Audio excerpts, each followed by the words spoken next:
What's up guys, PyPop101 here. Today I'm going to be showing you how to use the particle system in Unity to make effects or VFX for Blade and Sorcery. So let's get started. First off, you're going to need to open the particle system. So we go to our hierarchy, right click, go to Effects and Particle System. Next, after opening it, you are going to see all of these different options for customizing how the particles look and move, which I will be going through in this video. You can also quite easily just hover your mouse over the words and it will give you a definition on what each of these options do for the particles. But for now, let me just take you through each and every one of them. Now next we have the pre-warm, which coincides with the looping. So basically the pre-warm starts the particles as if they had already been going for one cycle of the duration. So using this in an example, let's say you were using a waterfall. You would want to check the pre-warm because the waterfall has the water already completely flowing, instead of having it start off with a little stream and then gradually grow and then continue to be grown. Next, we have the lifetime of the particles. So let's say we get rid of the delay and we start it up. The particles will be active for a total of 5 seconds before they disappear, as you see right there. Now let's turn looping back on. The next thing we're going to look at is the speed. So the speed is currently at 5. If we, let's say, double it to 10, the particles get shot out faster. And if we set it to 100, even faster than that. Now the 3D start size is a little bit advanced for this tutorial, but what I will show you are the options for the start size. So for example, any value above 0, let's do 0.1, the particles shrink. Now let's compare 1 to 2. Particles grow, and 2 to 20, they grow even more. What I typically use is random between two constants because it will choose values between them. So for example, if I do 0.1 and 1, it will choose any random value in between these. But if I want to choose curve, you can not only edit this to how you want, but if I choose this default curve right here, notice the particles start off small and the brand new particles continue growing until they shrink again after the duration of 5 seconds has passed. Now again, the 3D rotation is still advanced for this video, but what I will show you are the regular rotations. So for example, if we have a particle that's a cube, so let's just set this to the white cubes right here, just for a second. If we change the rotation to 45, they come out at a 45-degree angle. If we change it to 90, since it's a square, well, they will be rotated, but it'll still look the same as it did in the beginning. What I typically use for this is random between two constants because let's say we do 66 and 45.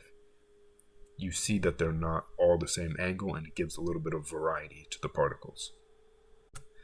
Now the flip rotation is not necessarily needed for purposes in this video, so I will skip that one as well after we change this back to the default particles.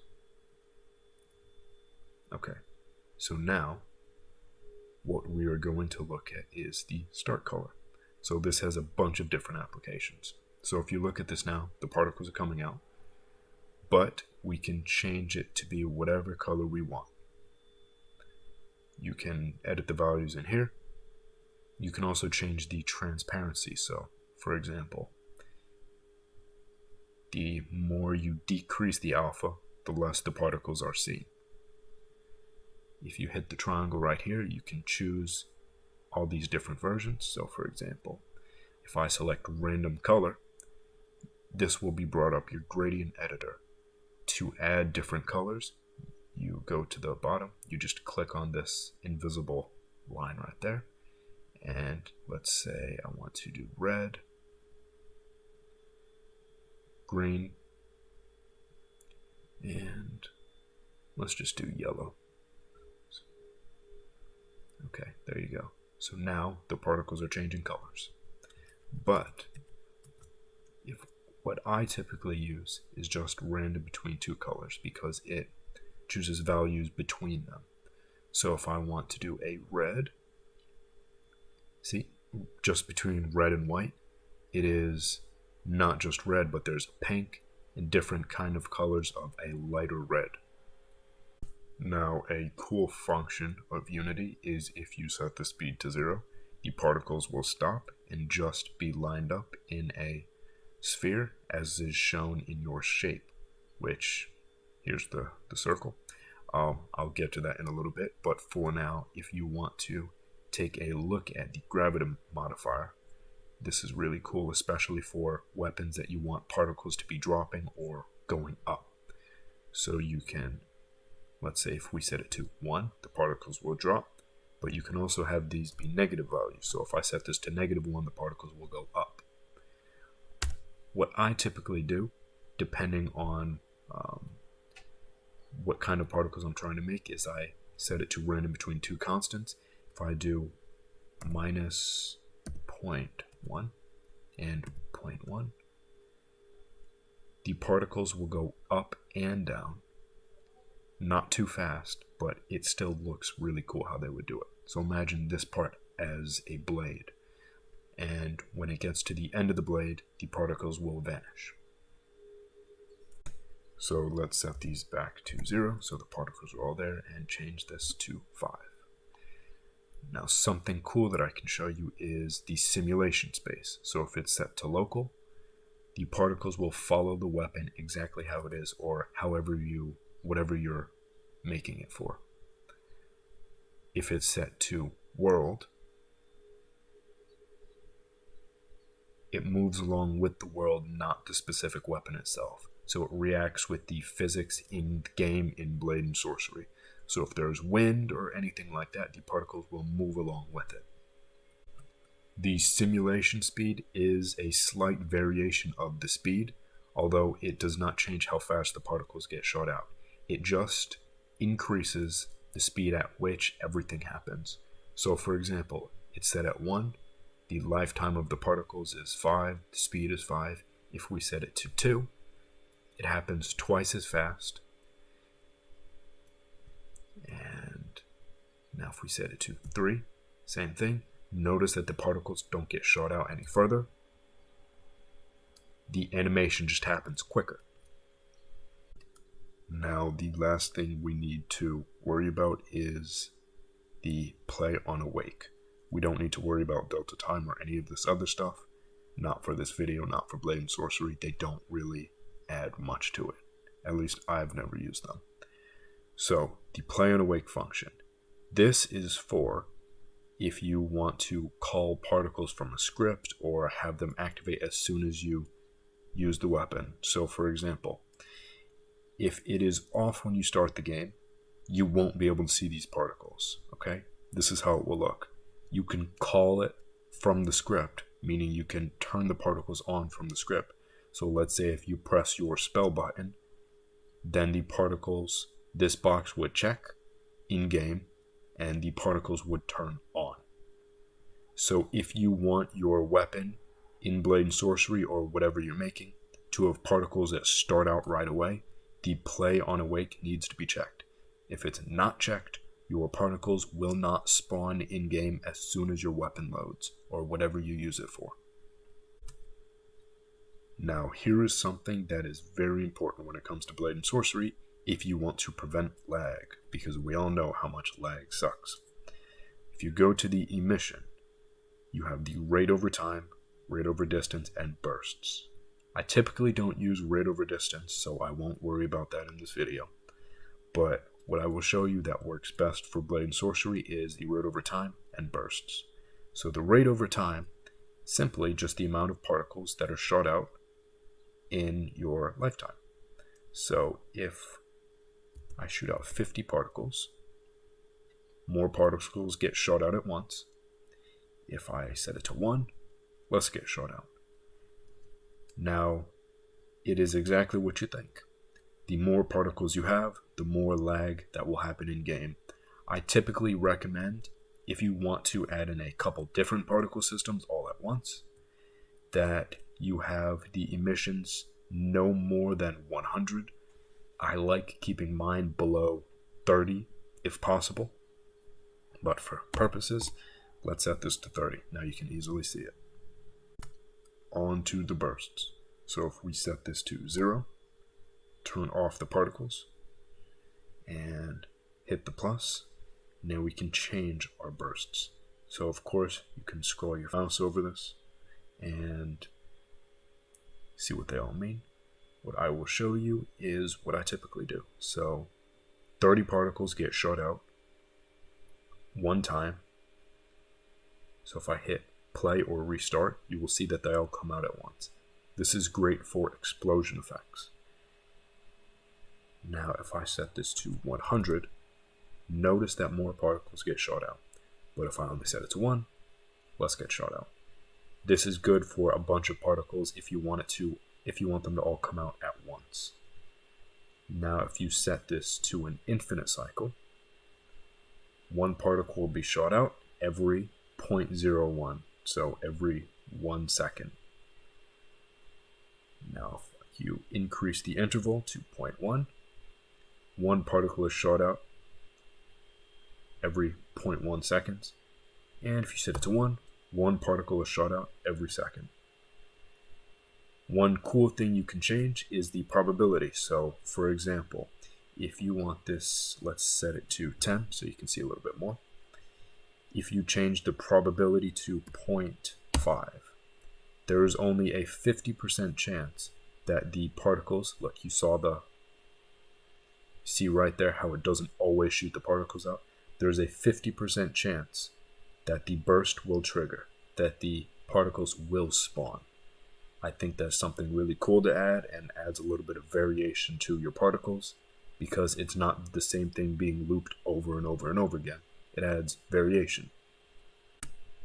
Now next we have the shape. So let's remove this, set this to 20, close that, shape. Also, just a side note, if you want to actually activate any of these things, you need to make sure to hit the checkbox.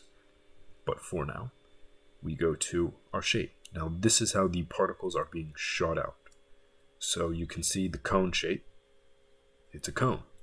Now the farther the particles are, the wider out they get. Because it's a cone shape, you can change the angle of the shape, of the cone, just depending on what you want. The radius, so you can shrink it. The thickness of it is the center. So if you decrease the thickness, that means particles only get spawned inside the ring, not through the center anymore. But if it's set to 1, particles will get spawned all throughout. You don't really need to know about the modes, but I can still show you. If you change the different modes, you see how this is being looped in a spiral. Ping pong, how it goes back and forth. And the burst spread, so all on one side. You don't really need to worry about that. So what you guys will most likely be doing is just leaving this at random, but that's just a little bit of advice. Now, one cool thing you can do is change the arc. So if I set this to 90, it will only spawn particles for the cone in this quarter, because 90 is 1/4 of 360.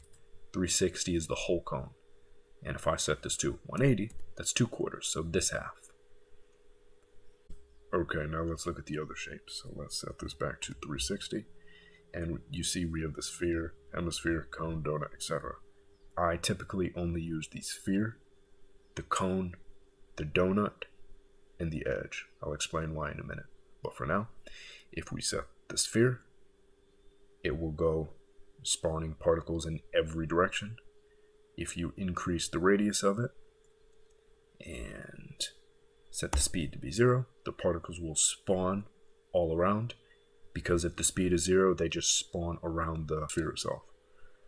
Now, what's really cool is if you want to decrease the radius thickness, particles, if you look at this, they no longer spawn in the center, only spawn around the radius of it.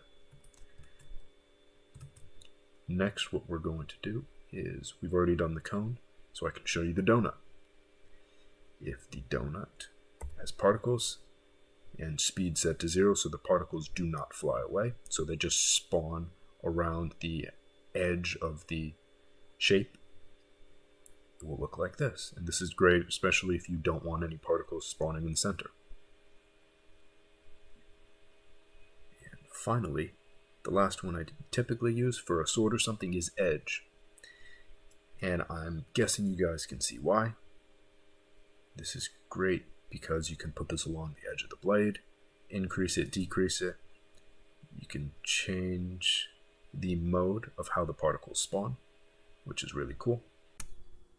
Now let's set this all back how it was.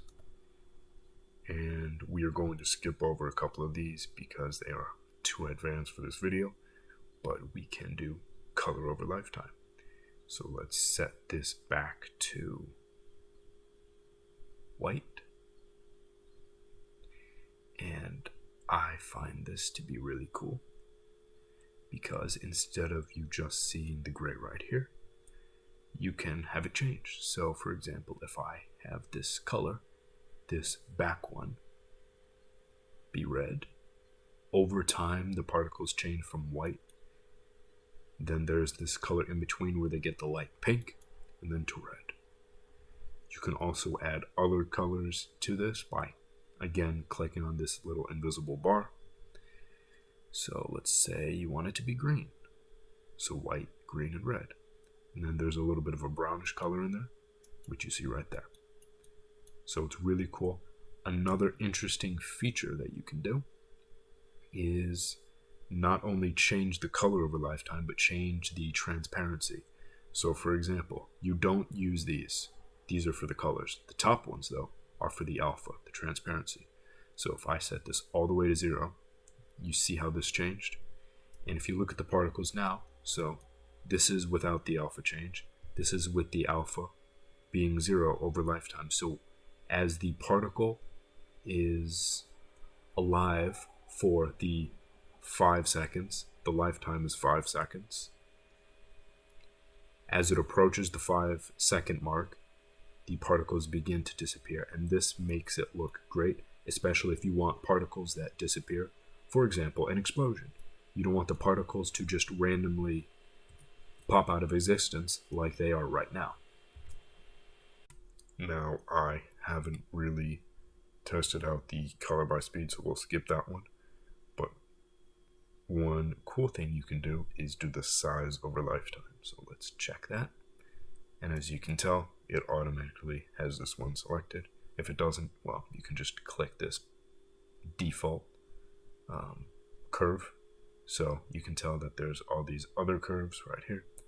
And if you look at the particles, they're all changing. So the cool thing about size over lifetime is that it lets you change how big your particles are.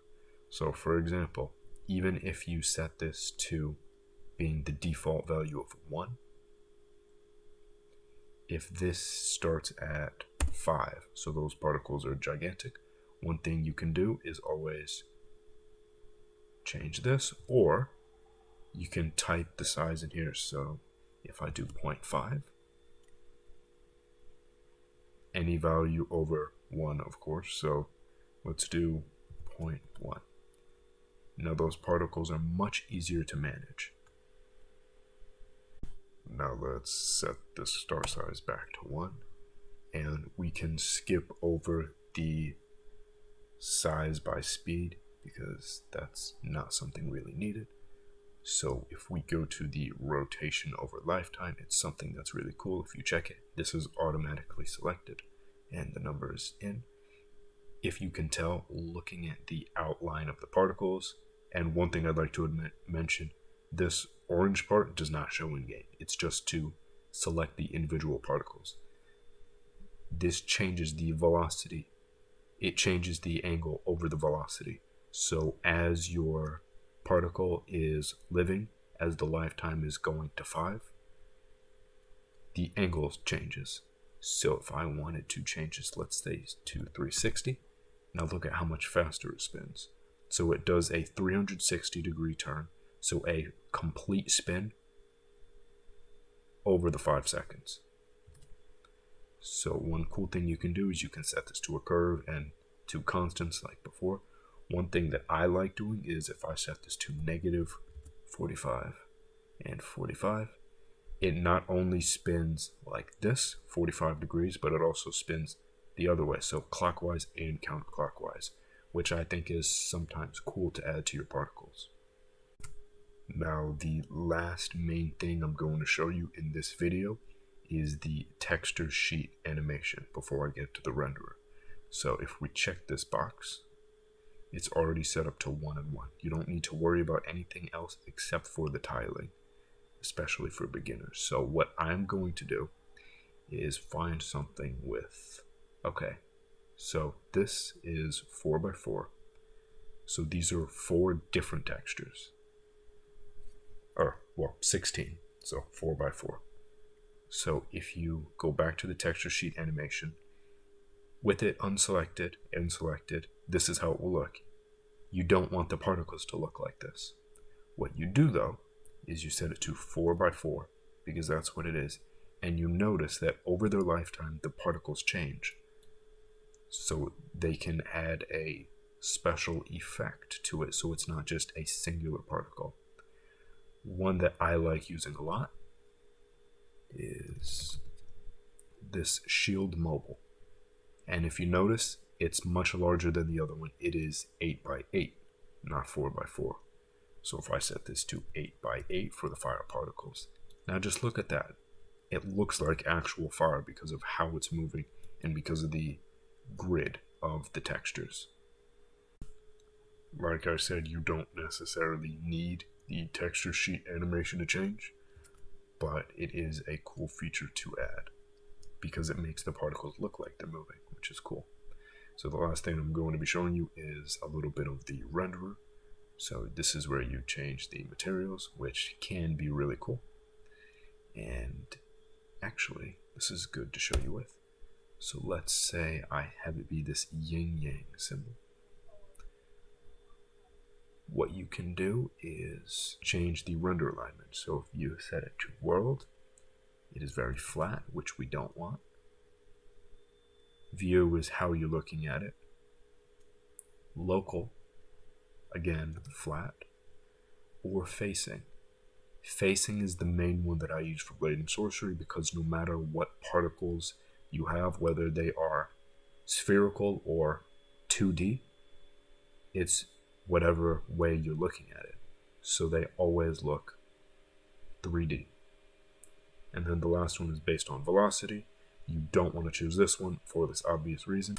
A couple notes for you guys is to truly understand the particle system, I can give you as many tutorials as I want, but until you actually try it out, you won't be able to fully understand it. You won't be able to get a true grasp of it unless you practice, unless you experiment, unless you try and fail making your own particles.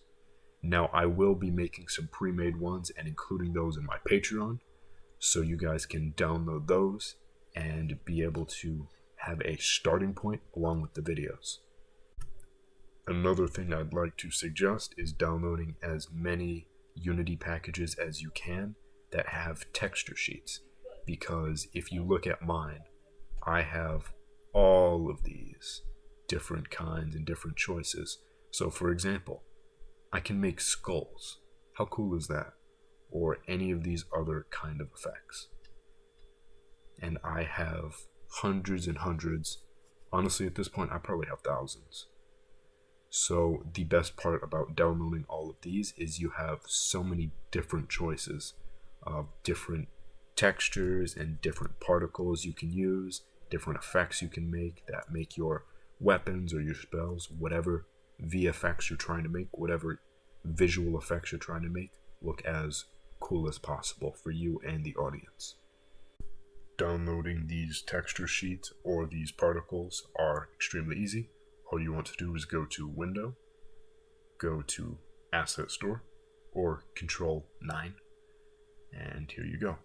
So let's just type in fire. You can scroll down. You have all these different effects to choose from, and if you make it even bigger, you can also do this from your web page, but for me, I'm just going to do it like this. You can change your filters, so if you go to VFX, you apply it, now you sort it, you can do price low to high, and you have all these free effects. See, even something that I've downloaded. From these, not only do they give you pre-made effects that other people have made to get you started more than I have, but at the same time, you can use their own texture sheets and their own textures to make your own custom particles. I think this is a good place to stop, so with that, I will say thank you for watching. If you have not already, please like, comment, and subscribe. Hit the bell to receive notifications every time I have a live stream or a video. I will be, again, uploading this video to YouTube and including a link to my Patreon in the description, which you can download some of the pre-made effects that I will make for you guys. I will also be making a part 2 at some point to cover the parts of the particle system that I did not go over, because like I said in the beginning, this is just a base tutorial to get those of you who don't know anything or much about the particle system up to speed and learn more about it. So with that, thanks for watching.